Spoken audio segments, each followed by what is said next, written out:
de l'accuser d'être fainéante, de ne pas vouloir travailler chez soi, d'aller faire des choses ailleurs qu'elle refuse de faire chez soi. Monsieur le Président, moi je ne suis pas d'accord. Monsieur le Président, pourquoi on quitte chez soi pour aller ailleurs? Pourquoi il faut brader tous les interdits pour quitter chez soi? Pourquoi le plus souvent, une fois ailleurs, on renonce même à sa nationalité d'origine?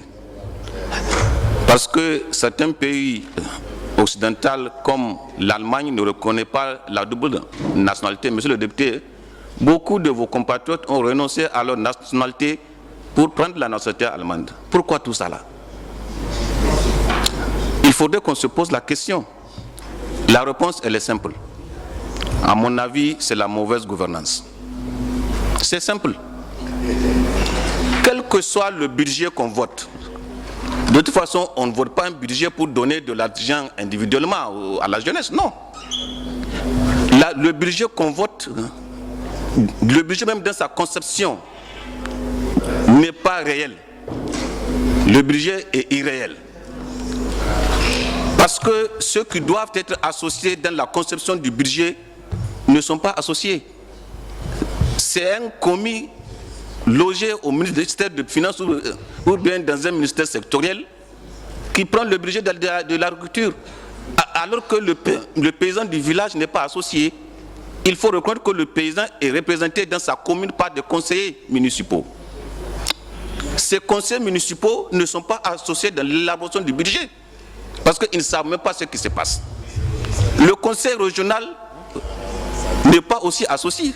Donc, c'est au sommet qu'on fait un budget pour la base. Comment, Monsieur le Président, vous allez me donner 1000 francs alors que vous ne savez même pas des mots que je souffre? C'est ça le problème. Donc, monsieur de la société civile, c'est là, il faut. Moi, je crois bien en la société civile. Et je sais ce que la société civile fait. Parce qu'elle dit ce que nous, on ne peut pas dire. Elle fait ce que nous, on ne peut pas faire. Donc, il faut la saluer. Monsieur le Président, pourquoi on qualifie même, comme l'a dit le député du Togo, de l'immigration illégale dans notre espace communautaire? Pourquoi? Pourquoi l'Allemand qui quitte l'Allemagne pour la France, il n'est pas illégalement venu en France? Pourquoi le Français qui va en Belgique n'est pas illégal? Mais pourquoi le Malien qui vient au Niger, on dit qu'il est illégal? Pourquoi? Tout simplement parce que l'Occident veut qu'il soit illégal chez soi, en ignorant même les dispositions réglementaires du protocole de la CEDEAO sur la libre circulation des personnes et des biens. Tout Malien qui quitte le Mali pour venir au Niger, aucune autorité au niveau des frontières ne doit l'arrêter. Il est chez lui au Niger. Il est chez lui. Il n'est pas illégal. Tout simplement parce que l'Occident voulait qu'il soit illégal. Tout simplement parce que l'Occident ne veut pas que ce Malien vienne chez lui.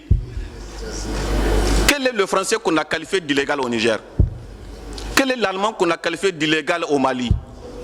Non, il faut que nous les décideurs d'aujourd'hui, décident de ce que nous voulons que nos pays soient demain. Une autre question, Monsieur le Président, dans le même cadre de respect, pourquoi la Turquie est mieux traitée dans le cas, n'est-ce pas, de ce qu'ils appellent le truc illégal, alors que le Niger, le Mali et le Burkina ne sont pas traités sur le même pied d'égalité? Pourquoi?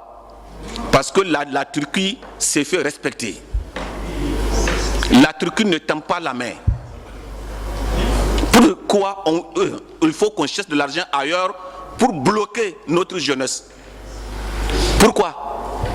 Mais pourquoi les barres de fonds même ne reconnaissent même pas la CEDEAO? Ils reconnaissent l'Union africaine. Pourquoi on ne se pose pas toutes ces questions-là? C'est-à-dire de questionnement en questionnement, Monsieur le Président, il faut reconnaître que le vrai responsable, c'est nous. C'est ça le problème. Quel est parmi nous celui qui n'a pas un enfant ailleurs, qui étudie ailleurs? Qui est parmi nous quelqu'un qui n'a, celui qui n'a pas été évacué ailleurs pour se soigner ailleurs? Non. il faudrait qu'on se pose la question. La jeunesse ouest-africaine, elle souffre. La vérité, elle est là. Et pourtant, chaque fois que nous, hommes politiques, on prend la parole, on parle au nom de la jeunesse. Mais dans les faits, on les oublie. Mais on vient dans la salle ou dans le cadre d'un forum, on les accuse. Demain, c'est vers cette jeunesse-là qu'on va pour nous réélire. Monsieur le Président, moi je ne suis pas d'accord avec le comportement. Hein. Pas du tout. Il faudrait qu'on s'interroge, n'est-ce pas, pour que les autorités, dans le cadre de l'insertion de la jeunesse, reviennent à la réalité. Parce que la richesse, elle est là, elle n'est pas ailleurs. Tout celui qui quitte chez soi pour aller ailleurs, c'est pour le mieux-être. C'est parce qu'il n'a pas ce qu'il a chez lui. Mais qui va quitter ses parents pour aller à vivre à 20 ans pour vous aussi? C'est parce qu'ils sont désolés. Merci, Monsieur le Président.